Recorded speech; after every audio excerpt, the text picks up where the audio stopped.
Hello guys, nag-order nga pala ako ng fave sa TikTok. So ayan, nag-prepare tayo ng 5 liters na water. Then sandok yung ginamit ko para panghugas din naman, okay lang yun. So ayan guys, bubuksan na po natin. So ayan, lagay natin dun sa 5 liters na tubig. Then, ayan. Kailangan nating simutin. Syempre, sayang yung matitira sa plastic. 'Di ba? Kaya, ayan. Then, tignan natin mamaya kung anong kalalabasan. Try natin gagawin. Ayan. So, ayan po. Haluin na natin. Simulan na nating haluin. Haluin natin mga 15 minutes po. Siguro around 15 minutes. So, hahaluin natin yan. Yan po. Ayan na siya. Yan, hanggang sa malapot po din, dapat matanggal po yung puti na bubbles niya. Kailangan matanggal. Pag natanggal na yan, pwede na siyang after 1 hour, nakalagay po dun sa manual niya, 1 hour.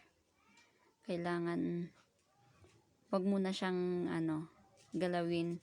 And after 1 hour, pwede na siyang gamitin. So, ayan siya. Hinalo ko po yan mabilis. Dapat mabilis pong paghalo para mahalo talaga siya ng maigi. Maayos. Ayan. Parang sarap.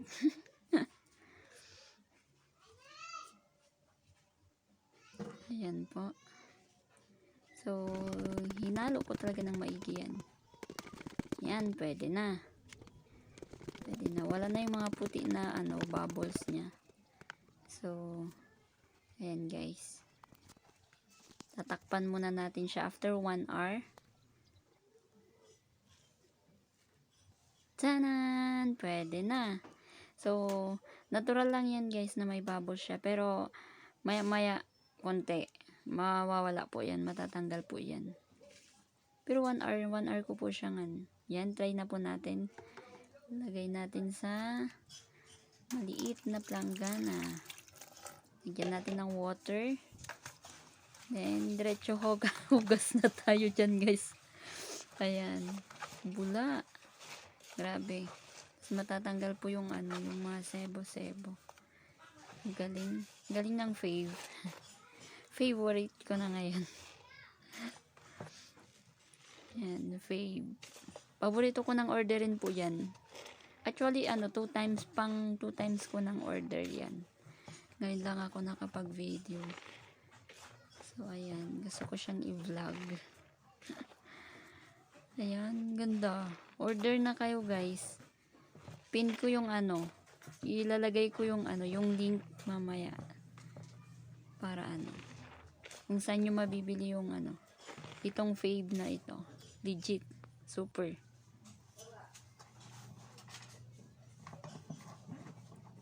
So, ayan guys. So, naghugas na nga ako. Tinry ko na siya. Ayan. Pasensya na kayo guys sa aming maliit na kusina. Ayan. So, dahil iisa ko po, so kukunti po yung yung hinugasan ko. So, ayun. Naghugas na nga tayo. Ayan po. Matatanggal niya po talaga yung sebo. Ang ulam ko po kaninang tanghali is Nissin ramen. So, may oil po yun. Ang galing, bilis matanggal. Ayan. Pati yung sa milk ko, bilis matanggal ng Ang galing. Bula. Ayun. Sayang pa yun. Bula pa po nun. So, kukunti po. Isang plato lang, isang kutsara, isang malukong, tas isang baso. Isang sandok. Sorry na, iisa ko po yun. Isa kong kumain.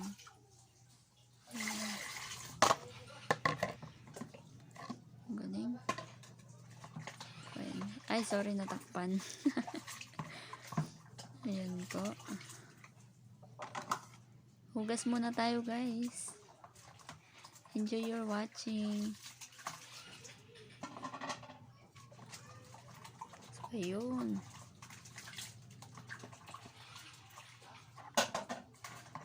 Bula pa rin po ng banlaw. Mabula pa rin. Okay. Ayan. Ayun na po. Bula pa rin. Oh. Grabe. Iba ka talaga, Fave. Iba yung bula mo. Binubula mo nata kami. Charot. Hindi, joke lang po. Maganda po talaga, promise. Pangalawang order ko ng Fave yan. Sakto lang po yung price niya. Pangmasa din. So, yung 5 liters po kasi, ay, 1 liter po kasi yung isang pack. So, bumila ko buy one take one. So, nasa 200 plus po yun. Dalawa na. So, pag tinimpla mo po siya, magiging 6 liters siya kasi mag-add ka ng 5 liters na water. So, ayun. Ayan po. Malinis. Ayan, oh. Walang sebo. Kahit wala namang sebong ulam. Ayan. Walang I mean, hindi siya malagkit. Ayan. Ayan, guys. Thank you. Thank you for watching. God bless everyone. Order na kayo, guys. Promise, maganda. Hindi ko ibibenta kung di maganda. Maganda talaga, promise. Order na kayo. Thank you. Thank you for watching. God bless.